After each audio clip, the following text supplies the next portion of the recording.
Hi my dear friends and cuties. இன்னைக்கு நம்ம சேனல்ல ரொம்ப ஈஸியா ஒரு டெஸ்க் வந்து ஆர்கனைஸ் செய்யறது தான் பார்க்க போறோம். அது வந்து ஃபுல்லா கார்ட்போர்ட் தான் யூஸ் பண்ண போறோம். நான் வந்து 9x10 சென்டிமீட்டர்ல ஒரு கார்ட்போர்ட் பீஸ் எடுத்துர்க்கேன். அதுக்கு மேல இது மாதிரி பிங்க் கலர் ஷீட் வச்சு நான் கவர் பண்ணிக்கிறேன்.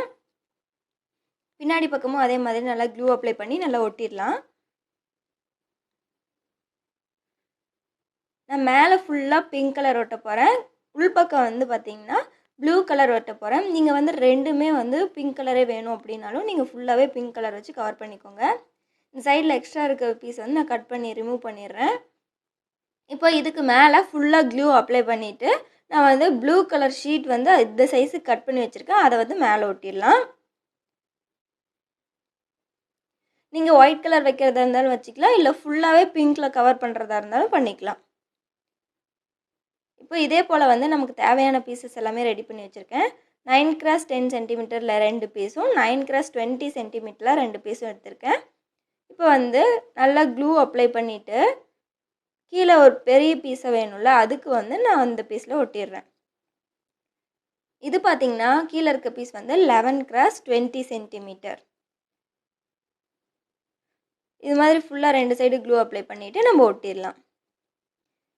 இதே போல் தான் வந்து நம்ம 4 பக்கமும் வந்து ஃபுல்லாக க்ளூ அப்ளை பண்ணி ஒட்ட போகிறோம். இப்போ வந்து நமக்கு ஒரு பாக்ஸ் மாதிரி கிடச்சிரும். இப்போ ஈஸியாக அதுக்குள்ளே வந்து நம்ம திங்ஸ் எல்லாம் போட்டு வச்சுக்கலாம். இதை வந்து நீங்கள் 2ஆக வேணும் அப்படின்னாலும் நடுவில் வந்து அதே மாதிரி ஒரு பீஸ் வந்து வச்சுக்கலாம். அப்போ வந்து 2 டிவிஷனாக நமக்கு வந்து கிடைக்கும்.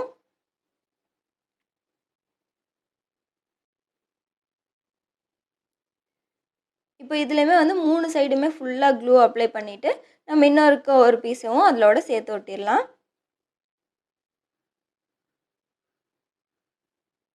இப்போ பார்த்தீங்கன்னா 4 பக்கமுமே ஒட்டியாச்சு. நமக்கு க்ளோஸ்டு பாக்ஸ் ஒன்று கிடச்சிச்சு. நீங்கள் வந்து வீட்டில் பாக்ஸே இருந்ததுன்னா கூட அது மேலே ஃபுல்லாக கவர் பண்ணி அதுக்கப்புறம் இது மாதிரி டெக்கரேட் பண்ணிக்கலாம். நான் வந்து ஆல்ரெடி இது மாதிரி வரைஞ்சி கட் பண்ணி வச்சுருக்கேன் ஒரு மெல்லிசான ஷீட்டில். இதை வந்து நம்ம இப்போ ஒயிட் கலர் ஃபோம் ஷீட்டில் வந்து நம்ம ட்ரேஸ் பண்ணி எடுத்துக்கலாம்.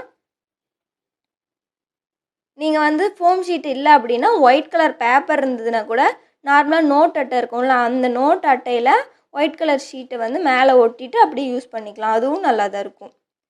நான் வந்து என்கிட்ட ஃபோம் ஷீட் இருந்ததுனால நான் அதை யூஸ் பண்ணியிருக்கேன். இப்போ பார்த்தீங்கன்னா தலை, 2 கை, 2 கால் இது மட்டும்தான் நான் வரைஞ்சி எடுத்திருக்கேன். அதை வந்து இது மாதிரி கட் பண்ணிக்கலாம் ஃபோம் ஷீட்டில் வரைஞ்சிட்டு. இது ஃபுல்லாகவே இப்போ நம்ம தனித்தனியாக கட் பண்ணிடலாம். இப்போது இதில் கட் பண்ணதில் வந்து நான் பிளாக் கலரில் கண்ணு வேணும்ல, அதுக்காக பிளாக் கலரில் 2 வந்து சர்க்கிள் மாதிரி கட் பண்ணி வச்சுருக்கேன். அதை 2ம் வந்து கண்ணு மாதிரி வச்சிடுறேன். இப்போ மேலே வந்து நம்ம பிங்க் கலர் ஃபுல்லாகவே வந்து பாக்ஸ் கொட்டியிருக்கோம்ல, அதனால் இதுக்கும் வந்து பிங்க் கலர்லேயே வந்து ஒட்டலாம் அப்படின்னு சொல்லிட்டு மேலே காது இருக்குல்ல, அதுக்கு வந்து கொஞ்சம் டெக்கரேட்டிவாக இருக்கட்டும்னு பிங்க் கலரில் கிளிட்டர் ஷீட் வந்து ஒட்டியிருக்கேன். கண்ணுக்கு வந்து உள்ளே நமக்கு ஃபுல்லாக ஒயிட் கலரில் இருக்கும், கருவிழி வந்து கருப்பாக இருக்கும்ல, நம்ம வந்து ஆப்போசிட்டில் அதே மாதிரி வந்து ஒட்டியிருக்கேன். இது வந்து பார்த்திங்கன்னா ஒரு அந்த முயல் மாதிரி இருக்கும். இப்போ வந்து பார்த்திங்கன்னா ஒட்டியாச்சு. இப்போ வாய் வேணும்ல, அதுவும் வரைஞ்சி நம்ம கட் பண்ணிக்கலாம். அதுவுமே வந்து பார்த்திங்கன்னா பிங்க் கலர் கிளிட்டர் ஷீட் தான் எடுத்திருக்கேன். இப்போ நான் வரைகிற மாதிரி சும்மா வரைஞ்சிக்கோங்க. நான் எல்லாமே வந்து சும்மா ரஃப்பாக வரைஞ்சி தான் கட் பண்ணேன். உங்களுக்கு இதை விட நல்லா வரைய தெரியும் அப்படின்னா நீங்கள் நல்லா சூப்பராக வரைஞ்சி கட் பண்ணிக்கோங்க. இப்போ வந்து அந்த வாய் மாதிரி வரைஞ்சிருக்கோம்ல, அதை தனியாக நம்ம கட் பண்ணி எடுத்துடலாம். இப்போ இதை வந்து நம்ம ஒட்டிடலாம். ஸ்டிக்கர் டைப்புங்கிறதுனால நான் ஈஸியாக பிரித்து ஒட்டிடுறேன். இப்போ பார்த்திங்கன்னா தலை ரெடி ஆகிடுச்சு. அடுத்து அதே போல் கை மாதிரி வரைஞ்சி கட் பண்ணியிருக்கோம்ல, அதையும் வந்து நம்ம க்ளூ அப்ளை பண்ணி ஒட்டிடலாம். இதுக்கு வந்து ஹார்ட் க்ளூ யூஸ் பண்ணணும் அவசியமே இல்லை. நார்மலாக ஃபெவிகால் யூஸ் பண்ணாலே வந்து இது எல்லாமே ஈஸியாக ஒட்டிக்கலாம். காலுமே பார்த்திங்கன்னா முன்னாடி சைடு வந்து 2ம் ஒட்டிடுறேன். அடுத்து பார்த்திங்கன்னா இதுக்கும் கொஞ்சம் டெக்கரேட் பண்ணுறதுக்காக பிங்க் கலர் கிளிட்டர் ஷீட்டே அதே மாதிரி ரவுண்டாக கட் பண்ணி வச்சுருக்கேன். அதை வந்து சென்டரில் ஒட்டிட்டு குட்டி குட்டி ரவுண்டாக வந்து கட் பண்ணி வச்சுருக்கேன். அது வந்து அந்த 3 இது இருக்குல்ல, அதில் வந்து விரல் மாதிரி இருக்குல்ல, அதில் வச்சிடலாம். பூனையோட கால் வச்சிங்க அப்படின்னா இது மாதிரி தான் அச்சு வரும், அது மாதிரி வச்சுக்கலாம். இப்போ பார்த்திங்கன்னா நம்மளோட ஆர்கனைசர் வந்து ரெடி ஆகிடுச்சு. அழகாக வந்து நம்ம டேபிள் மேலே வச்சுட்டு நம்மளோட திங்ஸ் எல்லாமே இதில் வந்து போட்டு வச்சுக்கலாம். நான் வந்து பக்கத்தில் இருந்த திங்ஸ் எல்லாம் போட்டு காமிக்கிறேன். இந்த வீடியோ உங்களுக்கு பிடிச்சிருந்தா லைக், ஷேர், கமெண்ட் பண்ணுங்கள். மறக்காமல் நம்ம சேனலை சப்ஸ்கிரைப் பண்ணிக்கோங்க. தேங்க்யூ.